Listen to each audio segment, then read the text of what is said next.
Hi. It's fun discovering which games were the last commercial releases for those in their particular genres, cause very often they're not what you would have expected them to be. So let's check today's few together.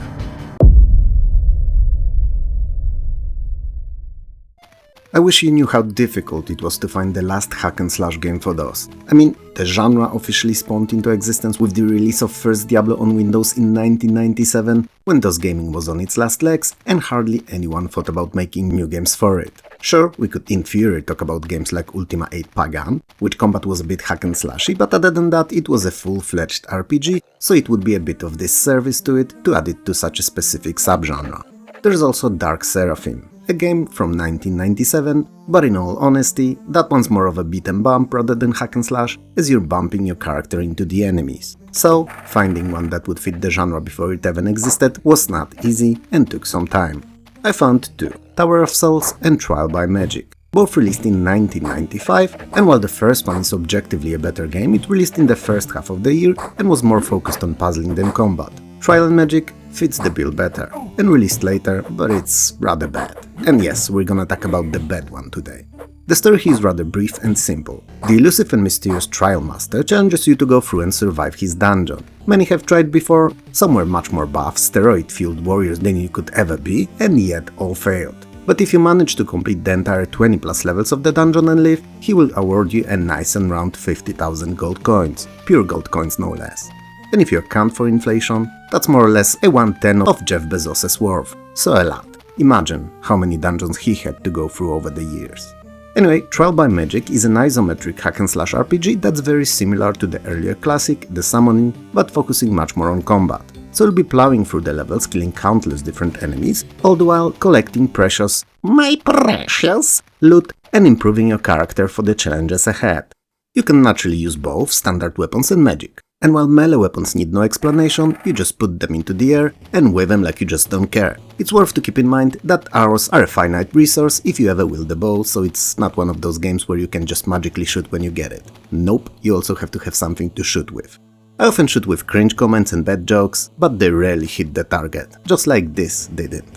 Anyway, magic uses runes. These have to be found and combined, which is a bit troublesome in its own right, as they're usually well hidden. But at the very least, when you finally get them, mana replenishes quite fast, so you can cast without worrying about it too much. Other than the terrifying monsters, priceless loot and treasures, there are traps in the dungeon too, and these have to be avoided. Or better yet, if you only manage to, used against the enemies chasing you. I say so because Trial Magic is a rather difficult game, and having a way to cause extra damage to the bodies without engaging them directly is super helpful and a good practice in the long run. There are no NPCs in the game, no shops, no inns and no story progression. So all you really have to do is survive going through the dungeon, and that will be enough to get a rather disappointing ending and the aforementioned 50,000 gold. Well, and satisfaction of beating a pretty demanding game, so yeah, that's pretty much it. Presentation. Sounds and graphics are... yep, that's what I have to say, they are. Well, I could add that games in 1992 looked and sounded better, but that would just be mean on my part. True, but mean. Anyway, if you wanna see how the last one of the very few overall DOS hack-and-slash games looked like, make sure to check it out. But don't get your hopes up.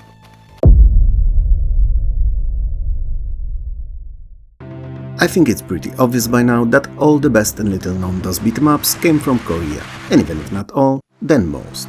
What's more, they were usually mixing interesting additional mechanics to stay fresh all throughout and provide more compelling gameplay than their arcade or western counterparts did. And the Soul is no different.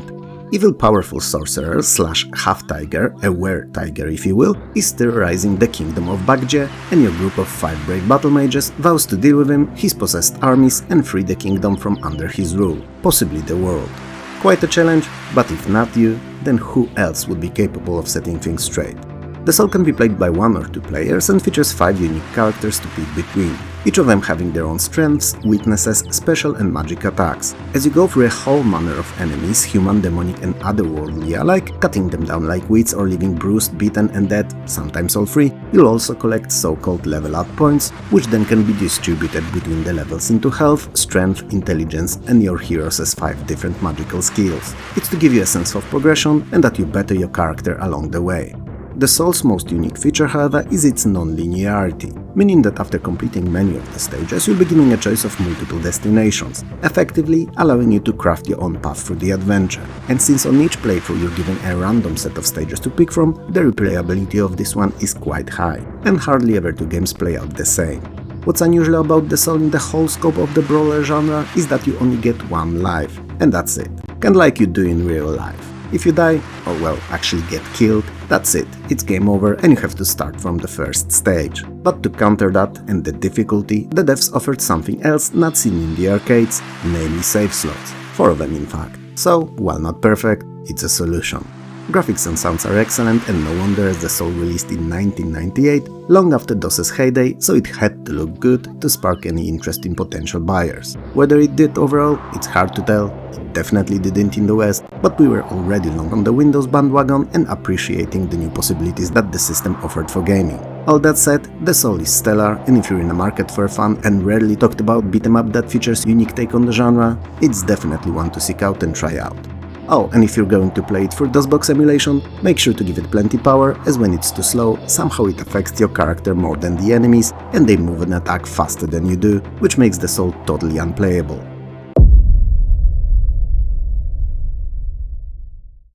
Virtual Snooker is a follow-up to year prior's Virtual Pool, and easily the most realistic simulation of the sport to ever grace DOS. It also featured young Steve Davis, arguably historically the most famous snooker player. The most important thing about Virtual Snooker, however, is easily its playability, and it's perfect. It, along with its older brother, Pool, were the first simulations of the sport that converted me from the earlier arcade pool and snooker games, as they were finally better than the Amiga classics. The physics engine powering it all is fantastic, and the balls move bounce off each other and bounce realistically, never leaving you thinking how particular situation on the table may have occurred. Naturally, snooker balls are smaller than those of pool and behave a bit different when zooming around the table, and I believe it may have been accounted for too, cause if you compare this and year prior's pool side by side, the way they move is a bit different, especially when they hit each other. It's fun to compare, but also irrelevant in the grand scheme of things, and saying that the physics simulation is fantastic should be all that you and myself really need to know.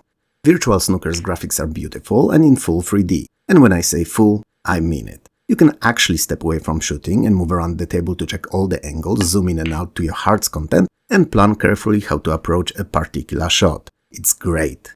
Sounds are fine, though a tad sparse, but that's expected from snooker, it's not overly loud sport after all. I would appreciate some kind of an elevator music in the background to cut through the overwhelming silence though, but we didn't get it, and that's probably the only bad thing to say about the game's presentation. That it forgot about 2-3 tracks that could loop and carry you through the numerous games you'll no doubt be playing. Now, there's one more thing I don't like about it, but it has nothing to do with how Virtual Snooker looks or sounds, and it's single-player games. They suck. No, really, they do, big time. Not only the CPU acts weirdly, often missing close shots and in the same time having no issues with perfecting those far-off difficult ones with ease, but also takes a lot of time to act. I mean, it's not unusual for it to take upwards of a minute for each, and that's just ridiculous. So yeah, I won't recommend Virtual Snooker as a single-player experience, but if you have someone with you willing to give it a go, it'll be hell of a time and you'll both enjoy it. I promise.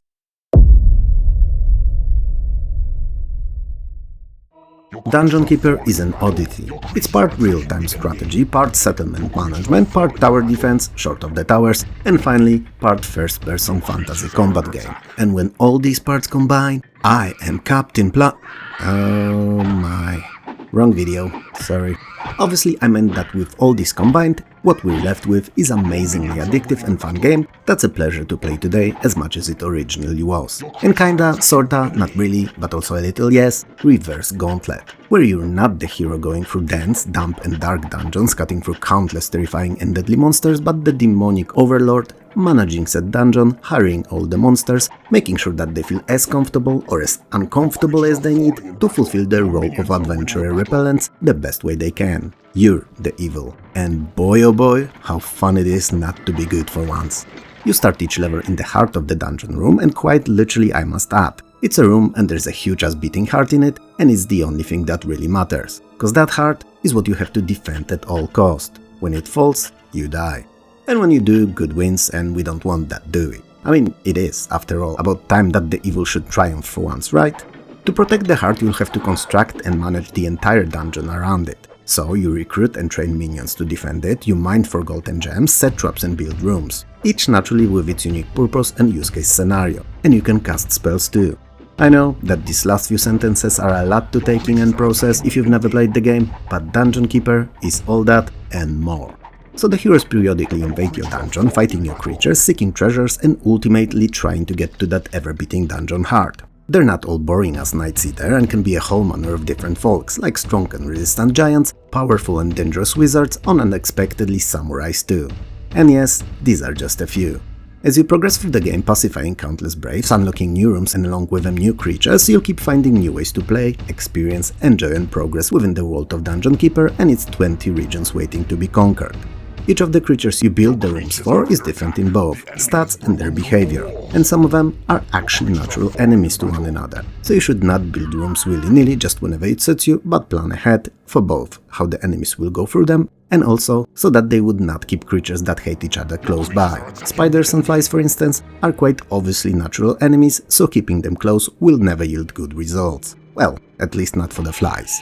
Another thing worth mentioning here is that at any moment you can take control of any of your creatures and traverse your dungeon exploring it from the first-person perspective. Some would consider it a gimmick, but I think it was a fine and worthy addition. Dungeon Keeper is amazing. It may not look like anything special in this short preview video, but believe me that it's so good that not many games of 1997 could compare to it in terms of playability. Especially that up to 4 Dungeon Masters could play together via modem or LAN. It's a gem.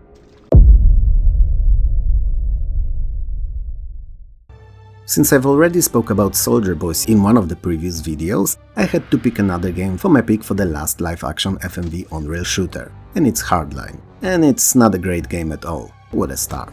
By 1998, when the game takes place, in Detroit no less, the police, military and government are unable to stop the cult known as the Sect plaguing the city. I would like to applaud the devs for calling the cult Sect, which is just on another level creativity-wise. It's like having a puppy and calling it dog, which coincidentally is what I would have really named my dog if I had one. Or Covid. Covid is a good name for dog too. I'm torn between them. Anyway, the Sect members known as sectoids are particularly nasty bunch, as in their pursuit of chaos they even turn to attacks on civilians, hospitals and schools, which is a dick move, regardless of how big of a one you are anyway.